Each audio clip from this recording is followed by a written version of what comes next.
આજે હું પેલા જે પ્રાર્થના ટ્રસ્ટ સ્કૂલના જે વિદ્યાર્થીઓ જે પ્રશ્ન પૂછ્યો છે ને એનો જવાબ આપીશ કે આમાં આ પ્રશ્ન 7મો કે જો યુ બરાબર ઝેડ હોય એટલે યુની કિંમત આપી છે, પછી આ એની કિંમત આપી છે કે એ બરાબર એમ કે સભ્ય 2x હોય, એટલે આપણે આ ગુણધર્મોની રીતે જોશું કેવી રીતે સૂત્ર. એટલે આપણને યુ આપ્યો છે, એ આપ્યો છે અને બી આપ્યો છે. હવે શોધવાનું શું છે, આપણે આ એ અને બી ના પૂરક ગણ શોધવાના છે. એટલે પેલા આપણે જે નિયમો શીખ્યા એ પ્રમાણે જોઈએ કે પેલા તો એમ કે યુ એટલે ઝેડ. હવે ઝેડ એટલે શું? આ તો કે આ પૂર્ણાંક સંખ્યા. પૂર્ણાંક સંખ્યા, પૂર્ણાંક એટલે ધન પૂર્ણાંક ને ઋણ પૂર્ણાંક બંને આવે. અને એ પછી અનંત હોય એટલે આપણે આવી રીતે 3 ટપકા કરી આવી રીતે ગમે ત્યાંથી લખાય કે આ -5 છે, -4 છે, -3 છે, -2, -1, 0, પછી 1, 2, 3, 4, 5 અને આવી રીતે અનંત સુધી હોય. એટલે આ આપણે યુ એટલે સાર્વત્રિક ગણ આપ્યો છે, બરાબર? એ સાર્વત્રિક ગણ એક. પછી આ બીજું શું આપ્યું છે તો કે આ એની સભ્યો કોણ છે? 2x છે. એટલે આ જો કેવી રીતે લખ્યું એ સમજી લેવાનું કે એમાં આવી રીતે છગડીયા કૌંસની અંદર જે પહેલા લખ્યું હોય ને એ એના સભ્યો ગણાય. એટલે આ 2x છે એના સભ્યો. અને પછી સભ્યો માટેની શરત શું છે તો કે શરત એ જ છે કે x છે એ ઝેડના સભ્યો છે. એટલે એ પણ x છે એ ઝેડના સભ્યો છે એવી શરત છે. એટલે આપણે આ શરત જો ગણીએ તો આજે આપણે પેલા અહીંયા જે ઝેડ ગણ્યો હતો એ બધા જ એને એમ કે લાગુ પડે છે, સાચું છે કે આ ઝેડના બધા જે સભ્યો હોય એ એક્સના હોય. પણ આપણે આખું નથી લેવાનું. આમાં શરત શું છે, જે આ ઉભા લીટાની આગળ હોય ને એ સભ્ય ગણાય. તો એમાં કે 2x એટલે x એટલે આ બધા જ હોય. ધારો કે -5 હોય તો એના 2x કેટલા થાય તો કે -10 થાય. એટલે આવી રીતે આગળના અનંત છે એના 3 ટપકા આપણે મૂકી દીધા.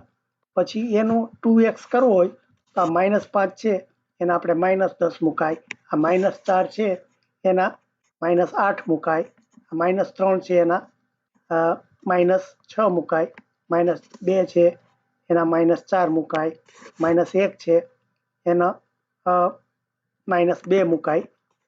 આ પછી શૂન્ય જ રહે. અને પછી આ 1 છે એનો 2 થાય, આ 2 નો 4 થાય, 3 નો 6 થાય, 4 નો 8 થાય, 5 નો 10 થાય અને પછી 3 ટપકા. એટલે આ રીતે આપણે આ એના સભ્યો બધા શોધ્યા. પછી તો શું કહે છે કે પણ આપણે જવાબ શું શોધવાનો છે? એનો પૂરક ગણ શોધવાનો છે. એટલે કે એની પાસે ડેશ. તો એનો પૂરક ગણ એટલે કોણ? તો કે આ જે એમાં ન હોય એવા બધા, આપણે જો એ અંદર કરીએ તેની બહાર જે હોય ને એ બધા એનો પૂરક ગણ કહેવાય. એટલે હવે આનાથી જુઓ આ યુમાં બધા જ હતા, -4 બધા. આમાં આ આપણે એને બેકી સંખ્યા થાય છે બધી. જો એટલે બેકી સંખ્યા સિવાયના જે વધે ને એ બધા એના પૂરક ગણ કહેવાય. ફરીથી આ સાર્વત્રિક ગણમાં બધા જ આવી જાય કે એકી ને બેકી ને બધા જ એના સભ્યો છે. પણ આ આપણે જે એ ગણ છે એમાં બેકી સંખ્યા છે. તો બેકી સંખ્યા છે તો એનો પૂરક ગણ કોણ થાય તો કે બાકીના જે એકી સંખ્યા હોય. એટલે આપણે આવી રીતે આ 3 ટપકા તો પેલા કરવાના, કારણ કે બે બાજુ અનંત છે. તો આપણે ધારો કે -5 છે, આમાં ક્યાંય નથી આવતું એકી સંખ્યા, તો એ આવે. પછી આ -4 બેકી છે તો બેકી આમાં આવી ગયો છે તો એ ના આવે. પછી આ -3 આવે, -1 આવે. પછી આ શૂન્ય આમાં આવી ગયો છે એટલે ન આવે. પછી આ 1 છે એ આવે, 3 આવે, 5 આવે એટલે આવી રીતે એકી સંખ્યા આવે ને પછી આવી રીતે 3 દાટ કરો એટલે આ રીતે એને આપણે એ ગણ હતો એનો પૂરક ગણ શોધ્યો એટલે આ એક જવાબ પછી બીજો જવાબ શું છે તો કે બીજો જવાબ આપણે જો યુ તો એ જ રહે છે એટલે આપણો સાર્વત્રિક ગણ છે એ ન હોય છે પણ હવે આ બીના સભ્યો જોવાના છે એનો પૂરક શોધવાનો છે તો બીમાં હવે સૂત્ર શું આપ્યું છે તો કે 2x - 1 છે અને એટલે આ બીની કિંમત એમ કે આ 2x - 1 સભ્યો લેવાના છે અને એમાં પણ શરત એ જ છે કે આ x છે એ બધા આ ઝેડના એમ કે સભ્યો હોવા જોઈએ એટલે ફરીથી આમાં જે આપણે ગણ્યા -5 - 4 એ બધા જ એમ કે આના સભ્યો હોય પણ એટલે એક પૂર્ણાંક સંખ્યા છે પણ શરત શું છે લિમિટેશન કે 2x - 1 તો ધારો કે આ 2x - 5 તમે લેતા હો એટલે આ પહેલા જે આ શરત પ્રમાણે આ બધા જ એમાં આવે પછી સભ્ય શોધવા માટે ધારો કે -5 છે તો -5 આમાં લેવાનો કે નહીં બીમાં તો શું કરવાનું સૂત્ર મૂકવાનું કે ધારો કે x ની જગ્યાએ હું -5 મૂકું એના ડબલ કરું અને પછી એમાંથી -1 કરું તો શું થાય તો કે -10 અને -1 એટલે કેટલા થયા -11 થયા એટલે પેલામાં જેમ બેકી સંખ્યા હતી આમાં જો બધી એકી સંખ્યા થઈ ગઈ હવે એટલે શું થયું કે આ બી ના સભ્યો કોણ કોણ થયા તો કે આ 3 ટપકા કરી આ બધી એકી સંખ્યા તમે આગળની મૂકતા જાઓ તો આ -5 આવે -3 આવે -1 આવે જો આ શૂન્યની આપણે લઈએ તો શૂન્ય લઈએ x ની જગ્યાએ તો 2x - 1 ની કિંમત શું આવે 2x - 1 છે એમાં x ની શૂન્ય મૂકીએ તો આ શૂન્ય થઈ જાય તો -1 થઈ ગયું એટલે શૂન્ય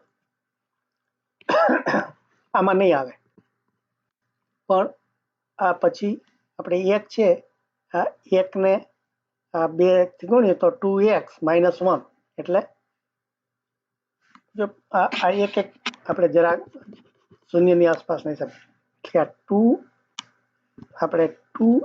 - 1 હોય એમાં હું x ની જગ્યાએ 1 મૂકું તો 2 × 1 થાય અને એમાંથી -1 થાય તો શું થાય 2 - 1 તો 1 આવ્યું એટલે આ બધી એકી સંખ્યાઓ આવી 1 3 5 7 આવા બધા એ અનંત સુધી એટલે આ આપણે બીના સભ્યો થયા બધી એકી સંખ્યા બધી પૂર્ણાંક ઋણ પૂર્ણાંક અને ઘન પૂર્ણાંક બધી એકી સંખ્યા હોય એ બીના સભ્યો થયા કેવી રીતે આપણે આ સૂત્રમાં મૂકવાથી હવે એ થયા તો એનો આપણે પૂરક ગણવું હોય તો એનાથી ઉલટું એટલે શું ધારો કે આમાં આ એકી સંખ્યા હોય તો બેકી સંખ્યા એનો પૂરક ગણ કહેવાય એટલે પેલા કરતા આ ઉલટું થયું એટલે આપણે હવે અહીંયા બેકી આ -5 એકી છે એની જગ્યાએ હવે આ -6 -2